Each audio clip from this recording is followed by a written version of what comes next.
Hello, ladies and gentlemen. This is a special edition of the Tim May Podcast coming to you live from the Strip in Las Vegas. Matter of fact, Jeff Snook, we're standing in front of the world-famous Bellagio fountains. They could go off at any second. Yeah, this is one of my favorite places in Vegas, Tim. This used to be the old Dunes Hotel back when I covered boxing, and this is a great location. If you haven't seen the Bellagio fountains, come out to Vegas and watch it. It's a great place. You know, and we're here, number one, we're here on Super Bowl weekend.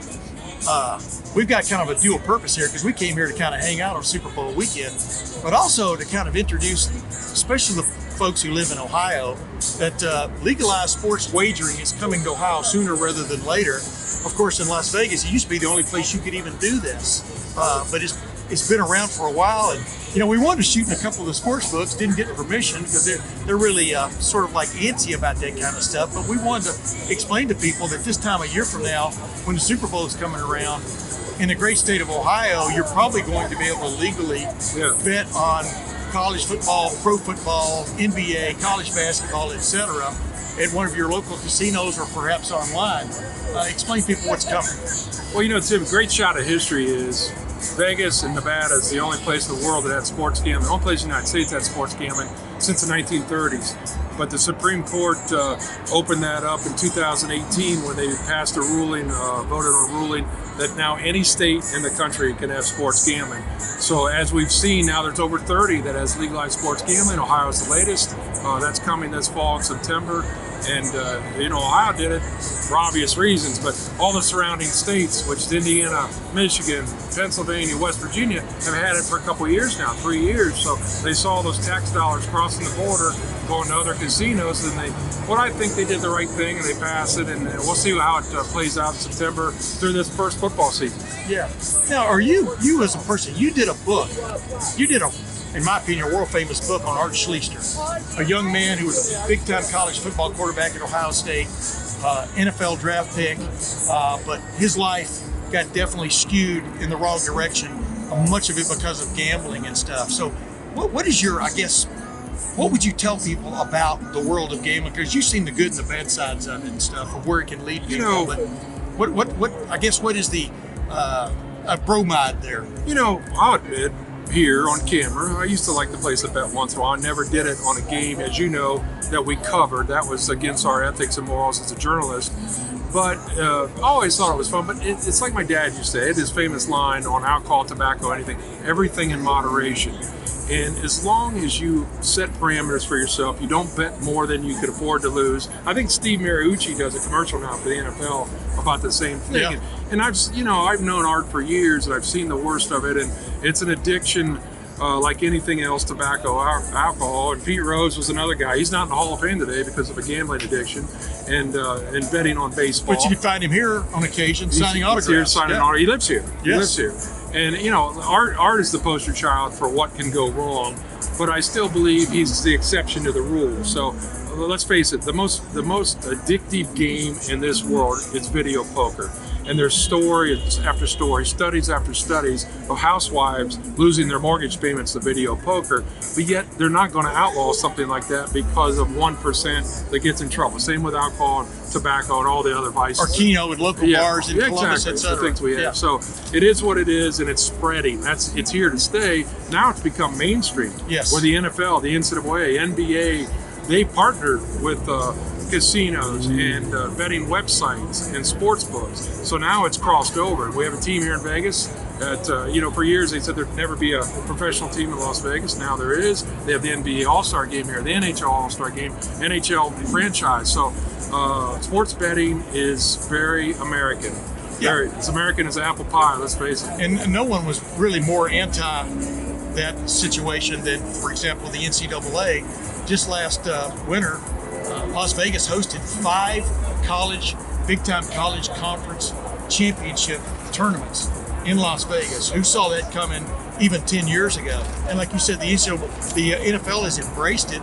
You know, my buddy Bo Bishop, who has his talk show back in Columbus, I mean, you know, he was talking the other day on his show about how eventually you're going to have these stadiums built that are going to cater to the gambling, the little nuanced gambling parts, the little, who's going to get the next first down, who's going to score the next touchdown.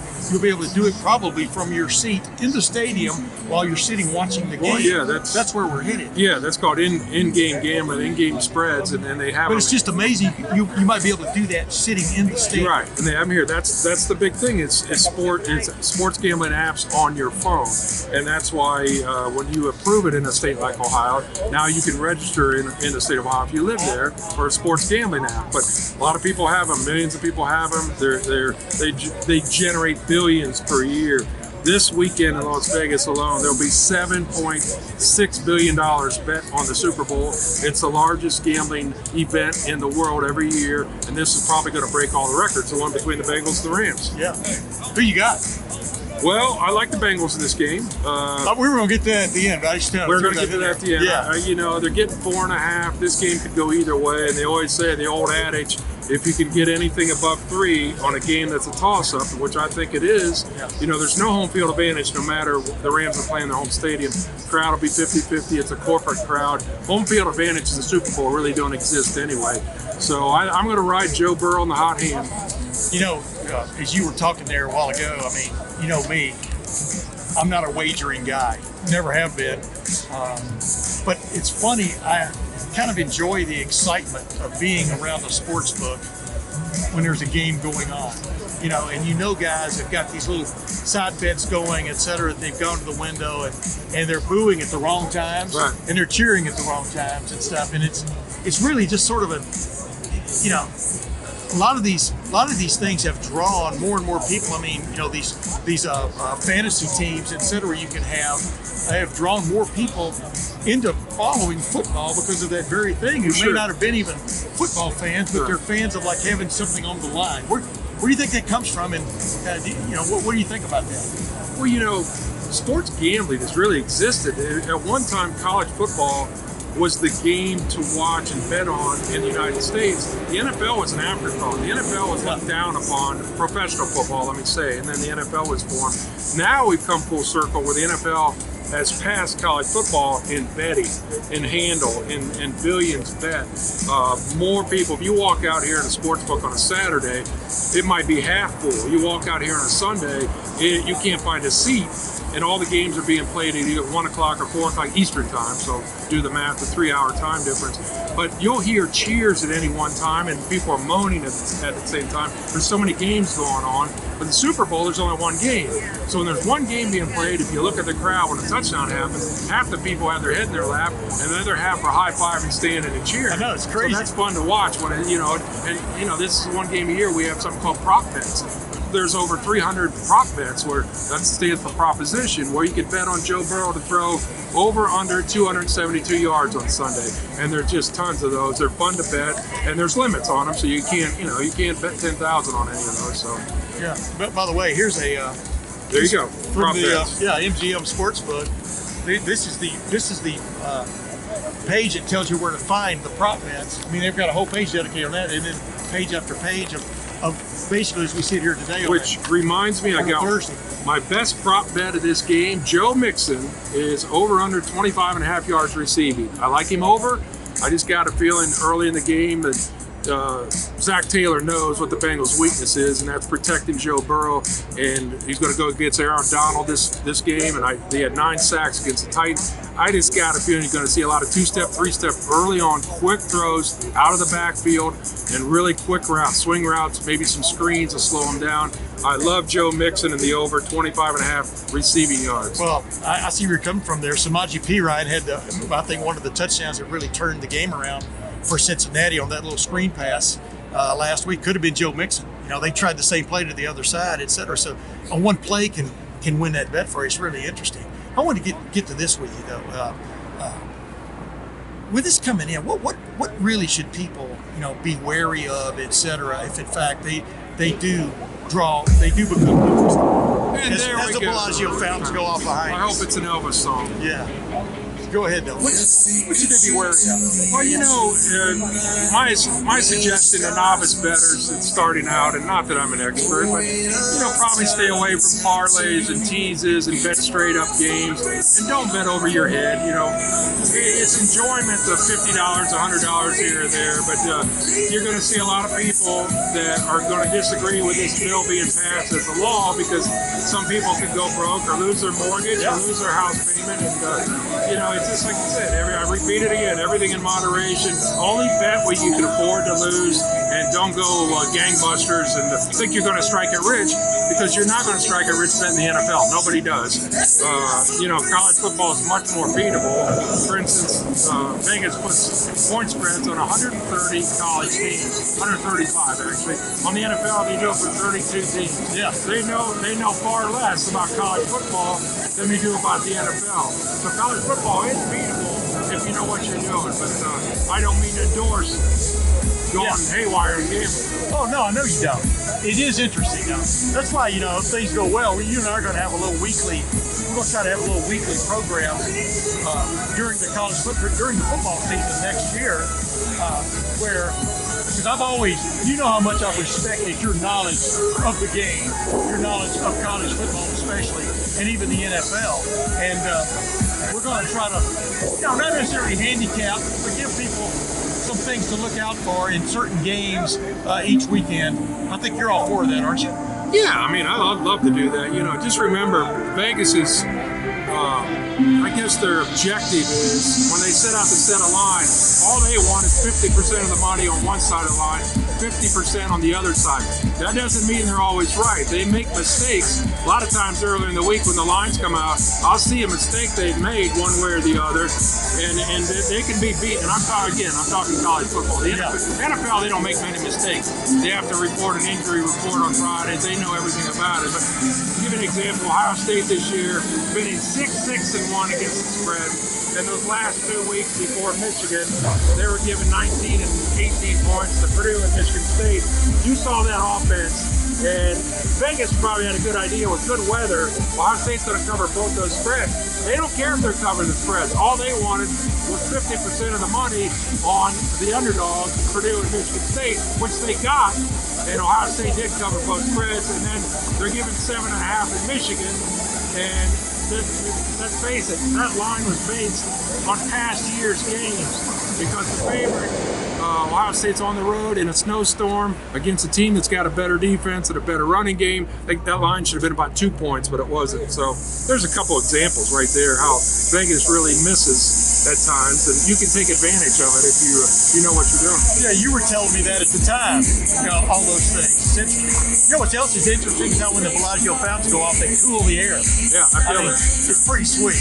Hey, last thing, who do you like Sunday in the 56th Super Bowl? What just sticks in your mind right now that could be a real difference in that game? I'm talking about the winner. Maybe against the spread, maybe the over/under also. When I look at the two quarterbacks, I just think Matt Stafford can do something to lose this ball game with a bad pick. And let's face it, 49ers catch that interception when they're up 17-10, and it was like a punt return he dropped. They wouldn't be here. He had a crucial pick that didn't happen. He had one on the goal line. I don't see Joe Burrow doing that, and if he does, he's going to bounce back. He's shown us that nothing phases him. The whole question is, can they protect him?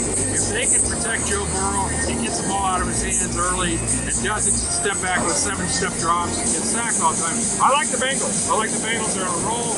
I'm going to root for them.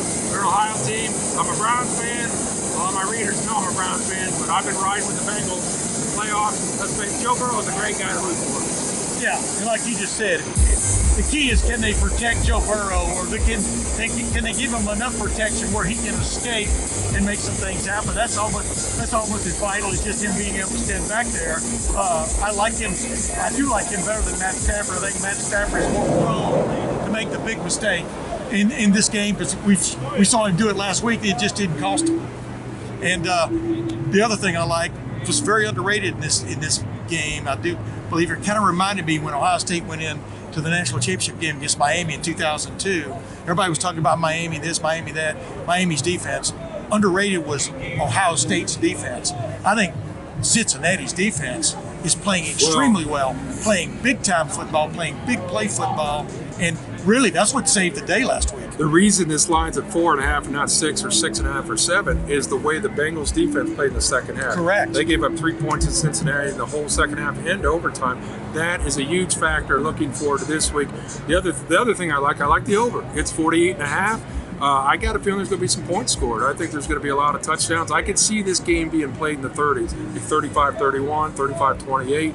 I like the over number 48.5. And isn't it cool, the Ohio State connection, especially to the Bengals? Bengals obviously Jordan Fuller's hurt. He's not playing for the Rams, but it is amazing. I mean, you look out there on the field this past game, almost every Buckeye on the defensive side of the ball made a play, including Sam Hubbard. Huge play. Eli Apple, couple of huge plays. Avon Bell with the interception that sealed it. Well, that's a funny thing. Eli Apple could have been a pick six interception, and he drops it. But still. And the very next play, a fellow Buckeye teammate, Von Bell, gets the pick that turns the overtime around. I want to tell you something. The guy I like in that second, I love Jesse Bates. I think that guy's playing extremely well.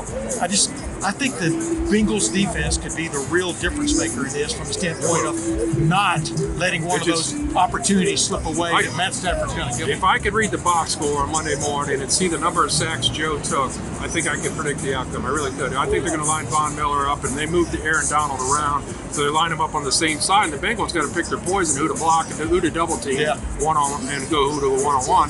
So that to me is just the biggest factor. You look at Super Bowl, of course, there's special teams, there's going to be a fluke play, but that right there, if they can protect him, he gets the ball out of his hands. I just think the Bengals are good enough to win the game. Yeah, I agree with you. And I've been saying it all week. You know what's weird? I was thinking 1989. I think it was January 22nd. You might want to look that up. Joe Robbie Stadium. I covered the last Bengals Super Bowl against the 49ers. And back then, we had auxiliary seats in the stands. And right in front of me, and I could hear it happen, Tim Crumry, nose guard, broke his leg, and I could hear the bone snap. And I'll never forget that. That's the one Super Bowl memory I had. And it happens to come in the last Bengals Super Bowl when the Niners came back and beat him, Joe Montana, in the final seconds. I covered the first Bengals Super Bowl against the San Francisco 49ers. Silverdome. 1982 season. Unbelievable. 1981 season, 82 Super Bowl. I get mixed up with Ken Anderson, Arch Griffin. Arch Griffin suffered a groin injury Pete Johnson. In that game. Exactly. Oh, that swing pass to Pete Johnson by Ken Anderson. What a weapon that was. But, of course, the San Francisco 49ers found a way, and a regime started from that game and stuff. So, we'll see if Joe Burrow I don't know if you'd say the Bengals have a hex in the Super Bowl. They've only been to it twice. I mean, what happened in the 80s doesn't But they matter got beat. this week. Yeah. Joe Burrow wasn't born then. Yeah. Exactly. All I can say is, we're not supposed to root, but hey, I'm gonna say it one time. This is the first time I've ever said it. Probably last time. Who day? Yeah. Former Ohio State quarterback Joe Burrow. What do you think? Ladies and gentlemen, thanks for joining us again on this Tim May podcast. For my buddy Jeff Snook, yours truly. We'll see you next time. Enjoy Sunday.